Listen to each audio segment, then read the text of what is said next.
pulling. Oil pulling. Very simple, very effective.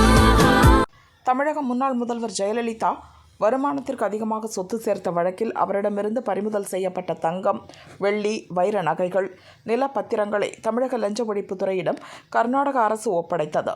Bengaluru Vidhana சௌதாவில் உள்ள கருவூலத்திலிருந்து 4 பெட்டிகளில் நகைகள், 2 பெட்டிகளில் ஆவணங்கள் தமிழக லஞ்ச ஒழிப்பு போலீசார் பெற்றனர். பெங்களூரு ஸ்பெஷல் சிபிஐ கோர்ட் நீதிபதி மோகன் முன்னிலையில் தமிழக லஞ்ச ஒழிப்பு போலீசார் கொண்டு வந்த 6 இரும்பு பெட்டிகளில் நகைகள் அடுக்கி வைக்கப்பட்டு சீல் வைக்கப்பட்டன. இதையடுத்து ஜெயலலிதா பெயரில் இருந்த 1000 ஏக்கர் நில ஆவணங்களும் ஒப்படைக்கப்பட்டன.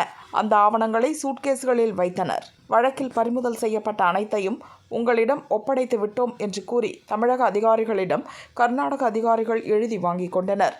அரசு வக்கீல் கிரண் ஜவளி ஜெயலலிதாவின் நகைகளை பற்றிய பட்டியலை வாசித்தார்.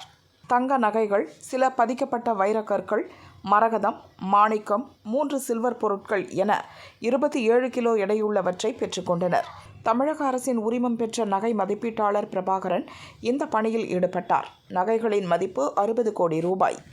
திருப்பி கொடுக்கப்பட்ட நகைகளில் 2 கிலோ ஒட்டியானம், 1 கிலோ கிரீடம், 1.5 கிலோ தங்க கத்தி, 60 கிராம் எடையுள்ள தங்க பேனா, தங்க கைகடிகாரம், தங்க வாள் முக்கியமானவை.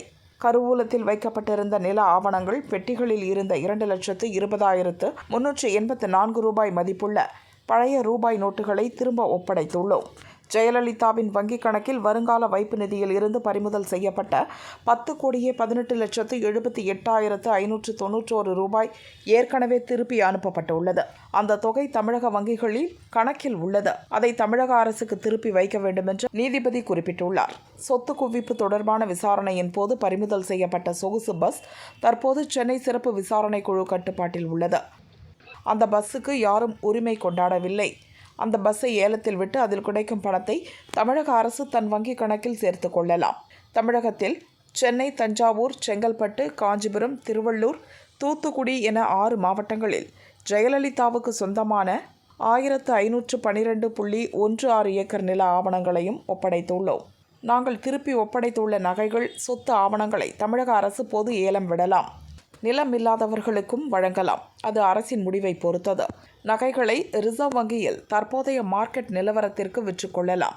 பெட்டியிலிருந்து 5 சேலைகள் கண்டெடுக்கப்பட்டன. அந்த சேலைகள் ஜெயலலிதாவுக்கு யாரோ பரிசாக அளித்தவை. அவற்றை மதிப்பிடவில்லை. ஜெயலலிதாவின் 11,000க்கும் மேற்பட்ட சேலைகள், அவர் பயன்படுத்திய செருப்புகள் உள்ளிட்டவைகளும் இருப்பதாக தகவல் வெளியாகின.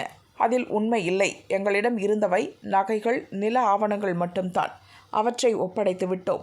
அத்துடன் இந்த வழக்கு முடிந்துவிட்டது என வக்கீல் கிரண் ஜவளி கூறினார். ஜெயலலிதாவின் நகைகளை கடந்த 1996இல் பறிமுதல் செய்த போது அதன் மதிப்பு 3,47 லட்சம் ரூபாய். தற்போதைய மதிப்பு 56,53 லட்சம் ரூபாய். 1562 ஏக்கர் சொத்து ஆவணங்கள் பறிமுதல் செய்யப்பட்டதாக கூறப்பட்டாலும் 1000 ஏக்கர் நிலத்திற்கு தான் ஆவணங்கள் உள்ளன. 562 ஏக்கர் நிலத்திற்கு சரியான ஆவணம் இல்லை. ஒரே நிலத்தை பலமுறை பதிவு செய்ததாகவும் சொல்லப்படுகிறது. 1000 ஏக்கர் நிலமும் நகைகளின் மதிப்பும் 2000 கோடி ரூபாய்க்கு மேல் இருக்கலாம் என்றும் சொல்லப்படுகிறது. நகை, நிலத்தை விற்றால் தமிழக அரசுக்கு மிகப்பெரிய லாபம் கிடைக்கப் போவது உறுதி என்கின்றனர் தமிழக அதிகாரிகள்.